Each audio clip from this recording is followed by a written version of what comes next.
Good evening, sir. My name is Simi. My question is, why are the ladies not allowed to divorce their husbands in Islam? Sister asked the question that why aren't the ladies allowed to divorce their husband? As far as divorce is concerned, sister, broadly, you can categorize divorce into 5 categories. One is by mutual consent of the husband and wife both. First category. Second category, unilaterally by the will of the husband. Third category, that if it is mentioned in the nikah nama, when a woman is marrying a man, if she mentions the contract, by default, the authority is given to the man in the Quran. Why? I'll come to it later on. But in the nikah nama, since marriage is a marital contract, a woman can put down any clause in marriage which is not prohibited in the Quran. She can even say that I do not want my husband to take a second wife, because marrying more than one wife is not compulsory in Islam. If the boy agrees, he marries, otherwise they don't marry. She finds a new boy and he finds a new girl. But she can put the clause that I do not want you to take a second wife as long as I am alive. But you cannot put a clause which is against the Quran. You can't put a clause saying, I don't want you to offer prayer, because offering salah is compulsory. You can put a clause which is optional. Similarly, she can put a clause that I too want to give unilateral divorce. It's called as talaq-e-tawfeed or isma. Third category. Fourth category is if she does not mention in the clause, but yet she wants divorce, she can request the husband, I don't want to stay with you. She can request the husband to give divorce. That's called as qala.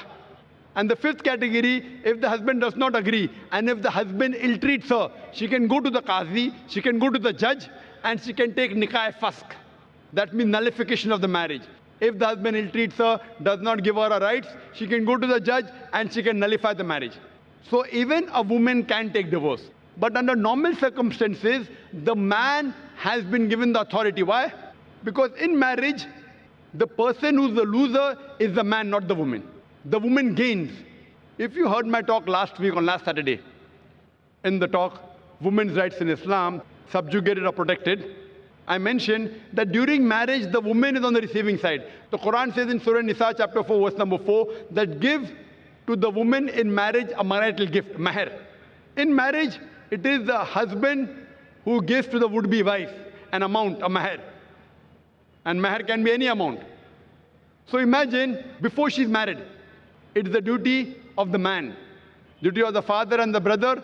After she's married, it's the duty of the husband and the son to look after lodging, boarding, clothing, all financial aspects. And if divorce takes place, it's the duty of the parents to look after her. If not the parents, it's the duty of the society to look after her. If not the society, it's the duty of the Islamic State to look after her. So she's financially secured. If divorce takes place, the man gives the divorce, he loses the mahr. But the woman, she's on the receiving end. Now, she has a chance to get married. Once she gets married, she gets new mahr. And the man, when he has to marry another woman, he has to give new mahr. If the full authority is given to the woman keeps on marrying and divorcing, then she will keep on gaining money. Who's the loser? Is the man. So Almighty God even protects the man's status. Otherwise, I have to give a talk on man's rights in Islam. Because if a divorce takes place, man is more of a loser than a woman, financially and otherwise. Woman gets protection from the family, from the society, from the state. Man doesn't. So because of that, Allah Almighty God has secured the man. But yet if the woman wants, she can mention in the marital contract, she too can give divorce. Or she can request divorce from the husband, called as kula. Or if the husband ill-treats, she can go to a judge and she can nullify the marriage, which is called as nikah-e-fask. Hope that answers the question.